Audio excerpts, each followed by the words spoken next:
This message comes from Schwab. With the new Schwab Teen Investor Account, teens can gain hands-on investing experience and build positive money habits. It's an account co-owned by you and your teen, so you can monitor and engage with the account while your teen learns how to invest and manage money. Learn more at schwab.com.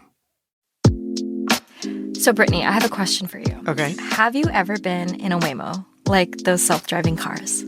Okay, I have seen a lot of Waymos, but I have never been in a Waymo. I've seen a lot on a trip to Los Angeles I took last year. Me as a driver, like I was freaked out to see them on the road, like, you know, a car with nobody in the front seat. So I have yet to get inside one. I'm still kind of scared. What about you? No, same. I rode in a Waymo only once in my life. And it was like a Final Destination fever dream, honestly. Oh my gosh, that sounds horrifying. What do you mean, Final Destination? What do you mean by that? It just went against all of my driving instincts. I live in LA, and everyone knows the LA left turn, where you speed up and enter the middle of the intersection even when it's yellow. Mm-hmm. But the Waymo slowed down, and it just felt wrong. Like it didn't match the vibe of any other driver on the road. Sam, before we get any further, I have to introduce you to our lovely listeners. Everyone, this is Sam Malari. She is a network content strategy manager on the NPR member partnership team. Oh, that's a lot of powerful words together. It's a tongue twister. You did good. Basically, it means I'm the messenger between NPR and our 243 member stations that make up the NPR network. Whew, I love that. But anyway, back to Waymos. Yes, they are everywhere. People used to say that the LA car was a Prius, but I think Waymos have kind of taken over. And ever since my only experience in one, I kind of ignored them until I came across a shocking piece of news through my Filipino corner of the internet. What did you see? So basically, Waymo's chief safety officer, Mauricio Peña, was in a Senate hearing in February about the safety of autonomous vehicles. Massachusetts Senator Ed Markey asked him if the cars use human assistance. Senator, they provide guidance. They do not remotely drive the vehicles. As you stated, Waymo asks for guidance in certain situations. That is just one additional input. But the human being helps the vehicle to navigate those difficult driving scenarios. Is that correct? Yes. Okay. He didn't give any specifics on how many are abroad. No, we have some in the U.S. and some abroad. So how does that break down? What percent are abroad? Senator, I don't have that number for you. We can get back to you. Markey pressed Peña further about the location of these remote workers. In what countries are these employees located? The Philippines. Jimmy? The Philippines. So I really only found out about this because I started seeing these videos of people sitting in Waymos talking to the car in Tagalog. Pa-safe drive naman po, para walang danger, ha? Tsaka... Like trying to say hi to the remote workers they thought might be listening, and even pretending that they're greeting family in the Philippines. I mean, I have to say, those videos do sound kind of funny, but this whole thing just raises so many questions in my mind about how these cars actually work. Like, it doesn't fully surprise me that a car with no driver would need some kind of human guidance, but I wasn't expecting that the humans would be guiding from like another continent. And it's also interesting that this information came out through a Senate hearing when all the messaging around Waymos is about how smart the cars are and how safe the AI is that operates them. Right. And I'm not surprised it's Filipino workers specifically. A lot of Filipino workers work in call centers for American companies. And there's a history of outsourcing tech labor to that country for a lot of reasons. One of which is that the Philippines is a former American colony. But this story also just got me thinking about what you said, Brittany, that there's this narrative AI does everything by itself. For the record, Waymo maintains that its cars are autonomous and that humans don't guide or steer their vehicles, and that the system basically just reaches out when it might need a second opinion. But Waymo doesn't deny they still need human oversight sometimes. There's something here about the human labor that powers AI and the lack of transparency behind who exactly does it.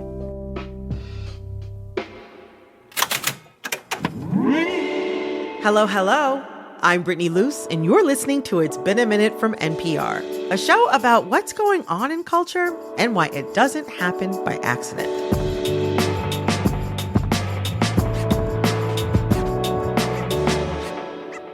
Since my chat with Sam, I haven't been able to look at an AI tool without wondering if its radical output is the result of technology or the human touch.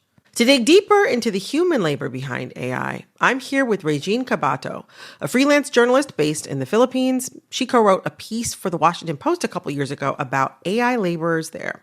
Hey, Regine. Hi, Brittany. And Ulises Mejias, professor at SUNY Oswego and co-author of the book Data Grab, The New Colonialism of Big Tech and How to Fight Back. Welcome, Ulises. Happy to be here.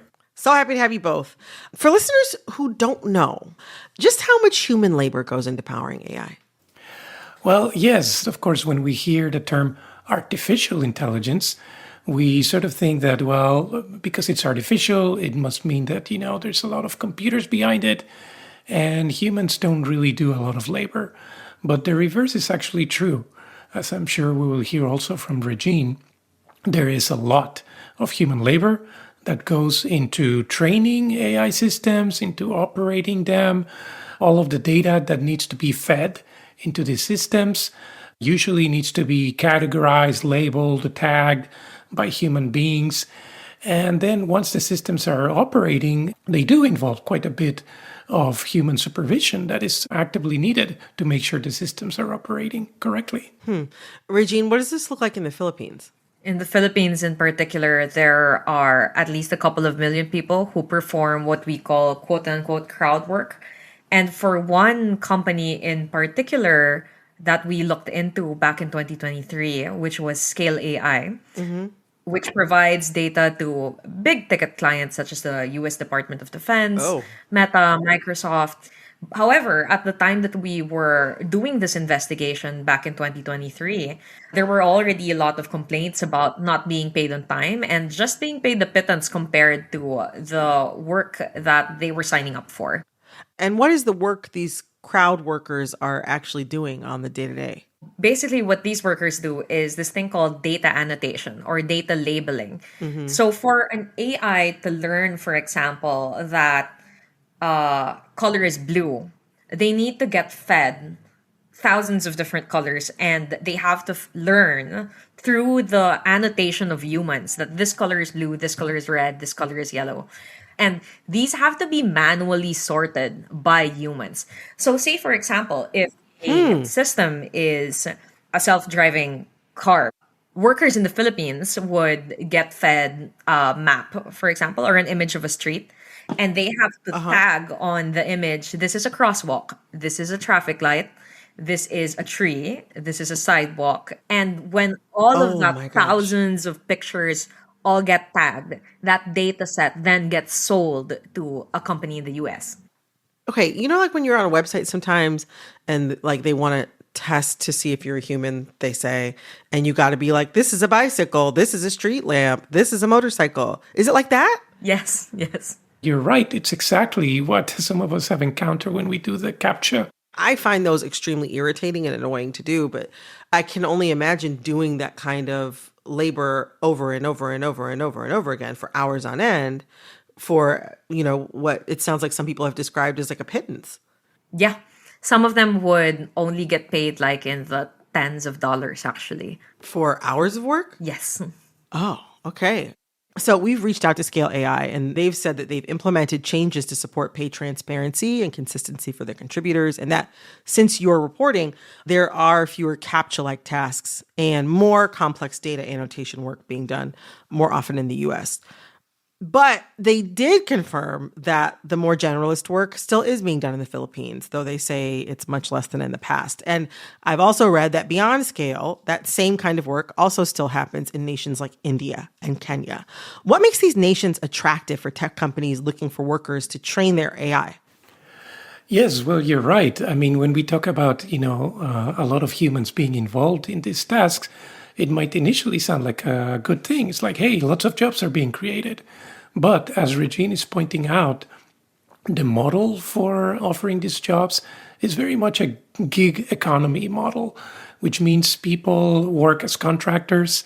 People don't have benefits, don't have access to, for instance, healthcare. And they just get paid very little because, as you're pointing out, a lot of this labor is recruited from the global south, people who are willing to work for very little money to do this very, very tedious work.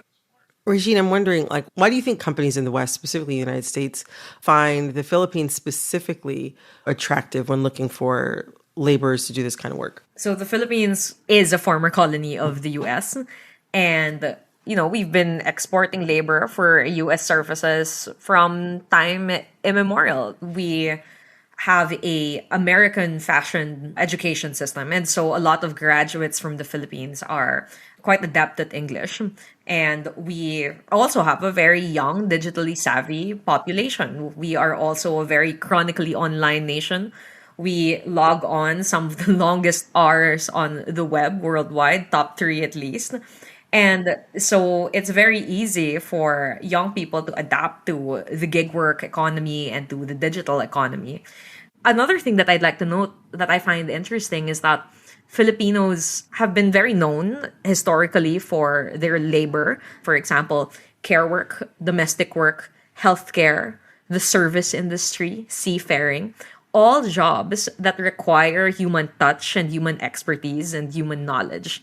So what's very curious to me is how Filipino labor is used for AI, but the branding of this product is something that's marketed as superhuman, as highly intelligent, as infallible, when it's not like that at all once you look at the supply chain behind it. I did not realize that people in the Philippines were so online. I read some reporting from Wired from 2023 that some workers outside of the US doing AI training tasks are underage. And Regine, according to your own reporting, many have been underpaid. I'm wondering, Ulises, what kinds of labor issues have you seen arise in this kind of work through your research? Yes, a lot of these practices, I think we're seeing them in the global south because it's easy to get away with this kind of unethical behavior. We keep hearing horror stories about other cases, for instance, when it comes to content moderation.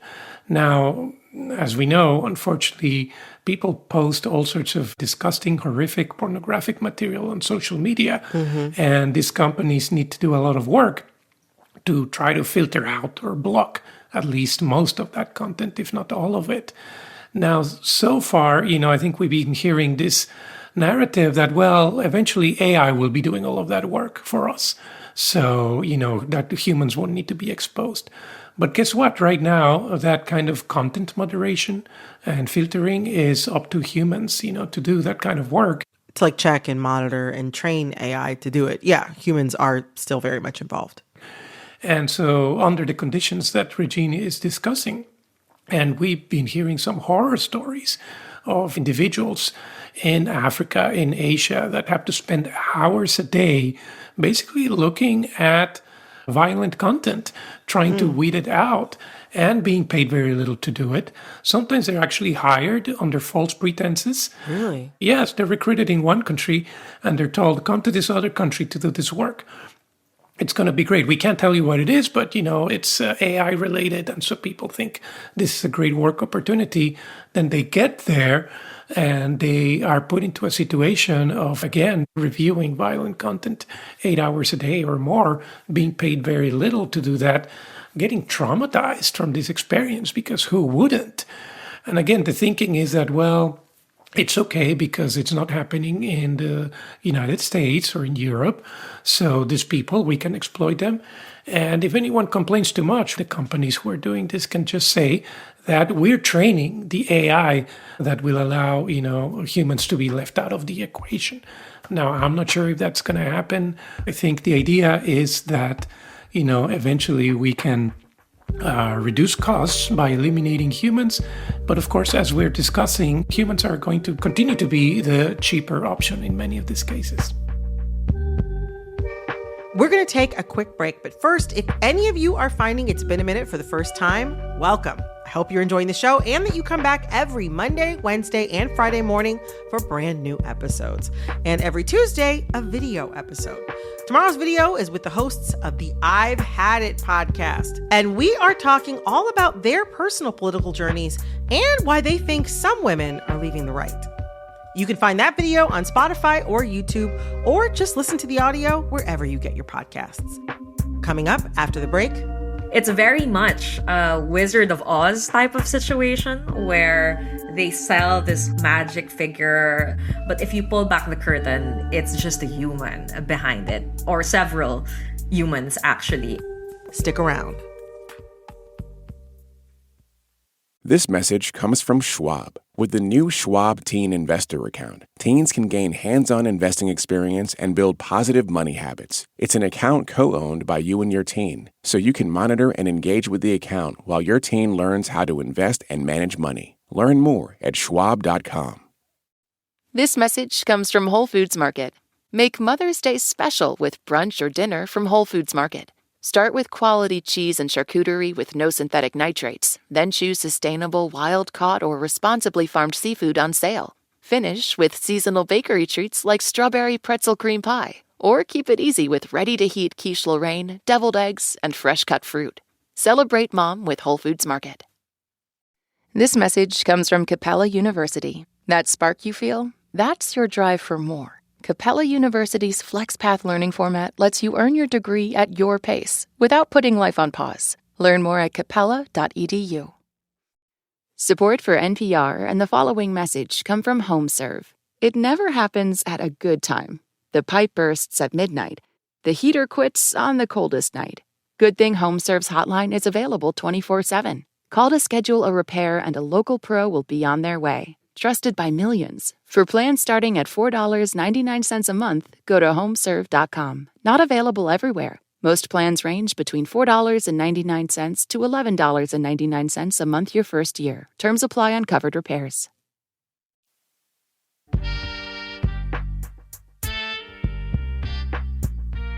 So there's this idea that AI will eliminate drudgery, that you can get AI tools to do all of these things that, you find annoying or unpleasant or boring. But these jobs sound like they are absolutely full of boredom and drudgery. And they're essential to making AI work even a little bit. I don't know, there's like this narrative that AI works as if by magic. And hearing all this, I wonder what tech companies get out of people believing that idea instead of seeing all the work that goes into it. I think the answer is simple. It's profit, really. It's very much a Wizard of Oz type of situation where they sell this magic figure, but if you pull back the curtain, it's just a human behind it, or several humans actually. And these humans can make mistakes. These humans can be underpaid. These humans can leak data, whether on purpose or by accident. The training data can be heavily biased.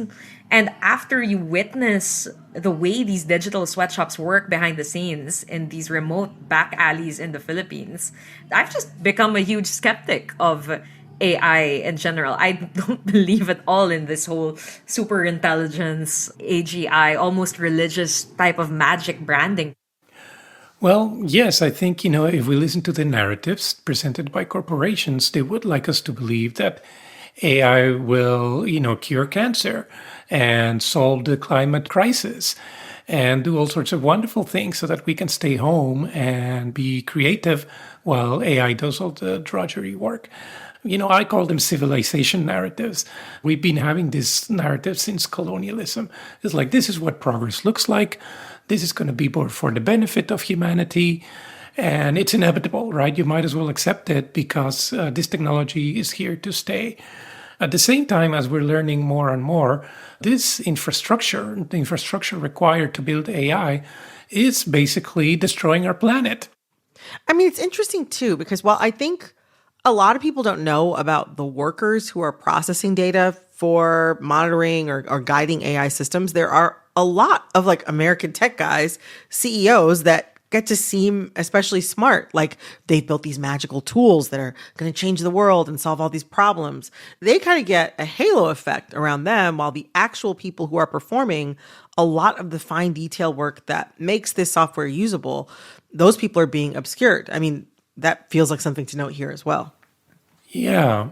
These technologies do have benefits. A lot of wealth can be created by building these things and selling these things. But I think the point here is that those benefits are not distributed equally or fairly.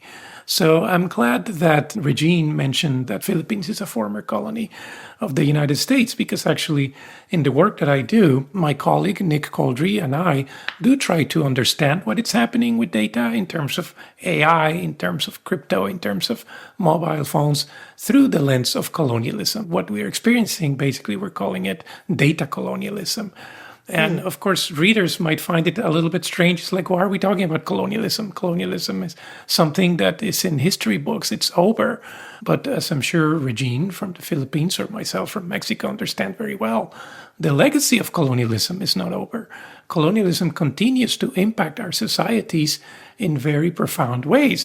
Our argument is basically that whereas historic colonialism was about grabbing land, and grabbing natural resources, this new form of colonialism, data colonialism, is about grabbing this data, is about having human beings generate, annotate, and collect all of this data that is then used basically for two purposes: for generating wealth for a minority of people, and for enabling new forms of social control, as we're seeing more and more governments use this data, for instance, to surveil people, to target migrants who they think should be kicked out of a country, or to target individuals who should be executed through drones or missiles. You know, we're not saying historic colonialism looks exactly like this new form of colonialism, data colonialism. Of course, there are differences, but we're saying there is one very important similarity, and that is the function. The function of all forms of colonialism is to extract, to dispossess, to take something that doesn't belong to you and to use it to generate wealth for yourself. Regine, do you feel like that comparison between historic colonialism of the past and data colonialism of the present, does that ring true to you as someone living and reporting in the Philippines? Absolutely. The exploitation of Filipino labor completely has its roots in colonialism and empire. We've been exporting labor to the US. And then with the technology age, that took on a new form, in the post-colonial society, which was largely through call centers, business process outsourcing. So people didn't have to leave the country for their labor to be exploited. And some forms of, these post-colonial digital labor are more predatory than others. And data annotation has arisen as one of these possible modes. It seems like there's kind of two prongs here. There's like a more classic understanding of colonialism that's still at play, like American capitalism was originally powered by chattel slavery and like built on free, stolen, extracted labor. And then even after slavery was banished, companies could pay Black Americans less, could pay certain immigrant groups less. Like the outsourcing of labor now in a more globalized era is still part of that pattern of seeking out workers that you can mistreat or pay less than is fair. But then there's this other concept that you brought up, Ulises, of data colonialism, meaning the discounted or unpaid extraction of data as a resource. And that's like a new tapestry within that pattern. And I think we see that with how a lot of people's written work or their music or other things they've made gets fed into chatbots like ChatGPT to train it without compensation. I mean, I even wonder if my voice, which is, in hours and hours of public podcasts, has been used to train AI DJs or podcast hosts. I wanted to jump on an example that you mentioned about how people's intellectual work was essentially being pirated or used without their consent to train this AI. And that's something that's happening in the Philippines as well, to much less fanfare, I would say, than in the West. When The Atlantic, for example, published its tracker of books that were used to train Meta's AI, I was unfortunately not surprised but appalled to find that there were a lot of Filipino authors and a number of Filipino academics whose work was essentially pirated to train the data. However, unlike in the West, where there are much more vocal groups or unions or authors associations and the like that can kind of stand up to or file, legal cases against these companies and raise complaints. That kind of system, I would say, is not necessarily protected in places like the Global South, where intellectual property laws would potentially be weaker, or people don't exactly understand how AI works and how extractive it can be. For the record, in response to a lawsuit from the New York Times, OpenAI, which makes ChatGPT, have argued that feeding articles to training models is fair use. And Joseph Gratz, an OpenAI lawyer, said regurgitating entire articles is, quote, not what it is designed to do and not what it does, end quote. In the example you brought up, Regine, there was a court case against Meta brought forth by a group of authors, which Meta won last year because a judge ruled the authors didn't prove AI would cause market dilution by flooding the market with works similar to theirs. However, the district judge who ruled in the case, Vince Chabria, said, quote, this ruling does not stand for the proposition that Meta's use of copyrighted materials to train its language models is lawful. It stands only for the proposition that these plaintiffs made the wrong arguments and failed to develop a record in support of the right one. What do you think of that? Well, I'm a teacher, and so unfortunately sometimes I have to deal with plagiarism in my classes. And so there's different kinds of plagiarism. And one kind is, yes, if you take word by word something that somebody else has said and try to present it as your own, of course, that's direct plagiarism. But there are other forms of plagiarism that are disguised forms of plagiarism. So if you take something somebody else has said and change some words or modify it enough so that it doesn't look exactly like the original source, but you're still taking somebody else's ideas and not attributing those ideas to them, that is still a form of plagiarism. So to me, when I have these discussions in my school, I do see AI as a plagiarism machine. There's also, I would say, the matter of consent, the permission of these creatives, of these artists, of people who actually did the hard human labor of this work was not sought, and that they're not compensated fairly, I think makes the claim of fair use very questionable. Taking all of this in, is it possible for generative AI to be made responsibly? Like, is there a different path, or is it based inherently on extraction or exploitation? As somebody who is based in the Global South and who is seeing the ramifications of this kind of industry in the Global South, I'm not seeing yet, at least personally in the Philippines, a business model that is 100% not extractive in nature. However, there are, some nuances sometimes to the kind of work that can make it less predatory. I would say that transparency would be one particular way. Being open about the kind of work that is being done. Operating on consent, for example, is also another way of going about it. Operating on fair labor, regulating the industry, which in the Philippine case has not yet been done, in part because government officials don't really understand this new industry and how to go about it. They were very surprised, for example, when we came to them with our findings of what scale AI was doing. And I think regulating these industries is definitely an important step. Can these technologies be built sustainably? Yes, in theory, but in practice, we're not seeing that at all. And sometimes I get a little frustrated because we do hear about interesting experiments. People want to create a feminist AI or an indigenous AI. Or, for instance, I've been asked about a project called LATAM GPT, a Latin American version of GPT. And I think those are interesting experiments. But at the end of the day, if you're going to use those tools and apply them in the same way, which is to replace human labor with machines, and if you're going to build the systems by creating infrastructure that pollutes the environment and takes energy and resources away from communities that need them, and if you're not going to pay the people who contributed all the content to train those systems, it's like, well, what's the difference? I do think we can create forms of these technologies that are less extractive. I think maybe, yes, there are ways to use these technologies sustainably in a targeted way, in a way that doesn't require thousands of data centers, that maybe requires just a few data centers. But we're nowhere near that, and we're not heading in that direction today, unfortunately. I really, really, really am grateful to have the two of you laying this out for myself and also for our listeners today. So thank you both so much. Thanks so much for having us. Thank you. That was Regine Cabado, a freelance journalist based in the Philippines, and Ulises Mejias, professor at SUNY Oswego and co-author of the book Data Grab, The New Colonialism of Big Tech and How to Fight Back. This episode of It's Been a Minute was produced by Liam McBain. This episode was edited by Nina Pathak. Engineering support came from David Greenberg.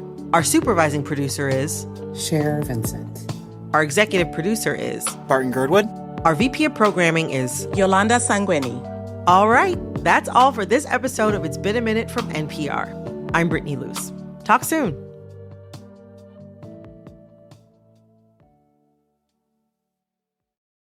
This message comes from Charles Schwab with their original podcast, Choiceology, hosted by Katie Milkman, an award-winning behavioral scientist and author of the best-selling book, How to Change. Choiceology is a show about the psychology and economics behind people's decisions. Hear true stories from Nobel laureates, historians, authors, athletes, and more about why people do the things they do. Download the latest episode and subscribe at schwab.com/podcast or wherever you listen.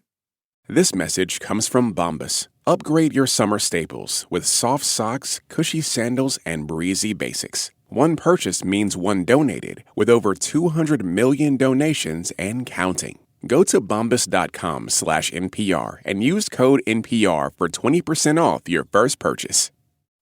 This message comes from Jerry. Many people are overpaying on car insurance. Why? Switching providers can be a pain. Jerry helps make the process painless. Jerry is the only app that compares rates from over 50 insurers in minutes and helps you switch fast with no spam calls or hidden fees. Drivers who save with Jerry could save over $1,300 a year. Before you renew your car insurance policy, download the Jerry app or head to jerry.ai/NPR.